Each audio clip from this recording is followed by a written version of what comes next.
Okay, one more video this week and we are done.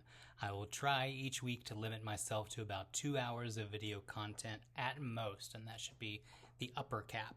We're trying to hit a lot of stuff this week. I know we only have technically half a week here, but I still want to use the time as best as possible. And so if this bleeds over into your weekend as you're watching this, maybe over the weekend or maybe next week in week 2, that's great. Just want to make sure that I am hitting my bases and setting you up for success. Okay, so we're going to talk about one more school of criticism this week, and we're going to talk about feminist criticism. So if you're looking at the notes, you'd be looking at, let me double check this, you're looking at page 28 of 36.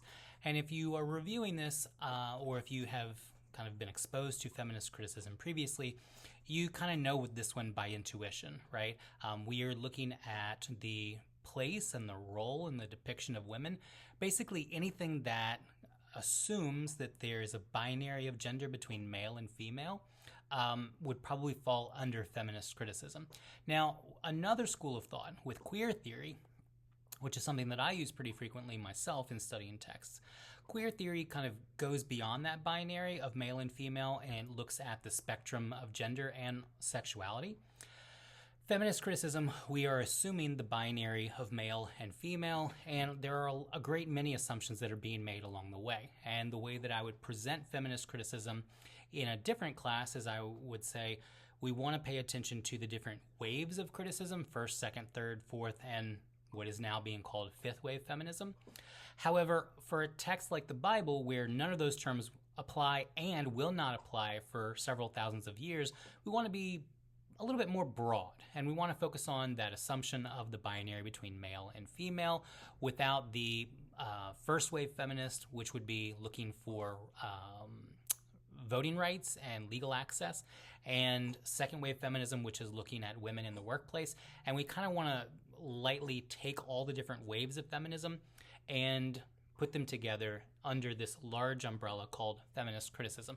Again, if this were in a different class, we might be a little bit more particular about it. Because we're covering so much material, we want to kind of just take the big umbrella of feminist criticism and look at the depiction of women.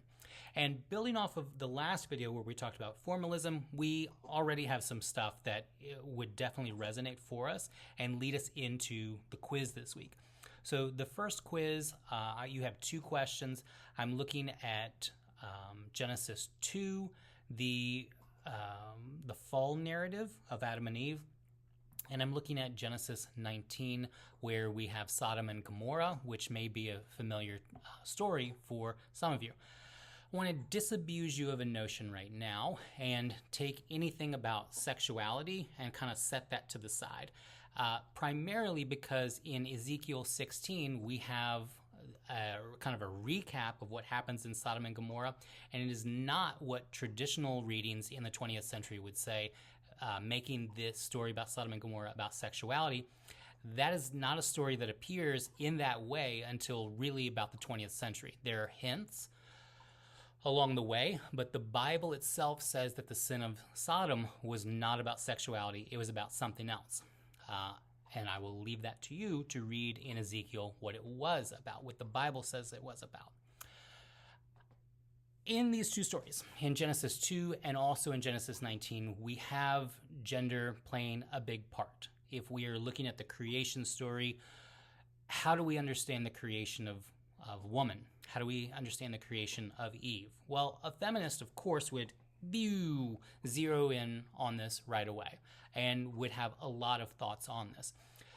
One depiction of the story would look at woman as second to male, or female being secondary to male. And that is a very popular reading and has been a popular reading for a very long time. However, that's been popular among Christian communities. In Jewish communities, the fall narrative does not place emphasis of sin on females or on women. It places the emphasis of sin or the fall on both the characters as we see them on the stage, Adam and Eve, male and female. It does not assume that one is more sinful. It does not assume that one is weaker in any way. It instead looks at the two of them together. And in this story that begins with creation and ends with the fall, what we have is kind of a chronicle of Adam being created, being given some mastery over the created order by God, and God even gives Adam a job, steps in and says, you now have responsibility over everything that's been created, and you have a particular job in naming all of the animals and kind of understanding them in their realms, in their domains. And what is interesting is that God is the one who is watching this take place and says, it is not good that Adam is alone. It is not good that the human, in the original Hebrew it says the human, it is not good that they are alone. And so God intervenes and creates woman, not as a secondary thought, not as an afterthought, but perhaps as the crowning achievement of the created order. Notice that in the account of creation, we have 6 days of creation. On the 7th day, God rests, and then these events begin to transpire where the human is given dominion over the earth and over its creatures, and dominion over the entire created order. God says it is not good what this is looking like. What we see is that Adam, the human, is still quite alone, has not been able to find a companion in the created order, whether in plants or in animals. And so God intervenes and makes one more creative act in woman.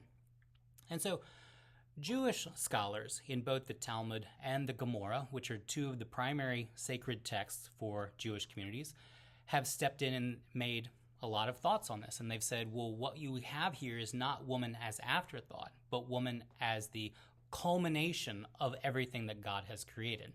And the feminist critic would pay attention to the treatment of women through the entire book of Genesis, building off of formalism if we want to kind of close the gates on the front and the back end of Genesis, and we want to look at just the book of Genesis. We have the depiction of women appearing in a variety or a spectrum of ways. One, if we take the Jewish reading of Eve as the crowning achievement of God, not as an afterthought, but as the culmination of creation, that's interesting. Do we see that playing out with the rest of the book? Using formalism and also feminism, do we see that playing out? Unfortunately, we do not. What we have is we have characters like Abraham, who marries Sarah, and Sarah is apparently an attractive woman. Even in her older years, she is still an attractive woman. And as they are moving through space, as they are moving through the land, Abraham says that it is safer for him to say that Sarah is his sister and not his wife. He is afraid that if people know that Sarah is his wife, that he will be killed and that his life will be put in jeopardy. And so he says that Sarah is his sister. And it's not too long before someone tries to step in and say, gosh, this is a really attractive woman, and tries to marry her. And it's only at this point that Abraham steps forward and says, actually, I didn't tell the truth. She's not my sister. She's my wife. And then he does it a second time. And we move forward and we have a different generation, okay? Sarah dies, and at her death, what we discover is that Sarah and her husband Abraham are no longer living together. An interesting thing to notice there. A feminist would have a lot to say about that as well. Perhaps Sarah has had enough of Abraham trying to kill their son and not recognizing that she is his wife. And so they are living apart.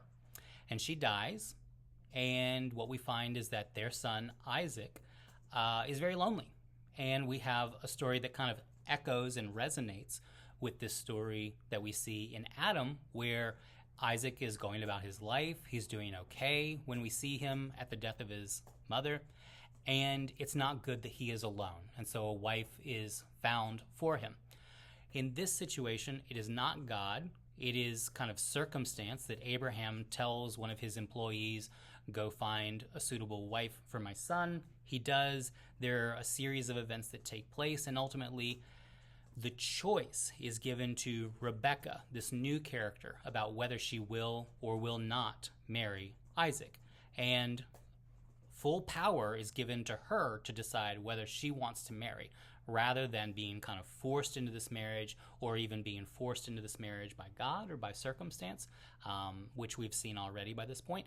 And Rebecca is given authority to choose her own destiny, whether she will or will not marry this man.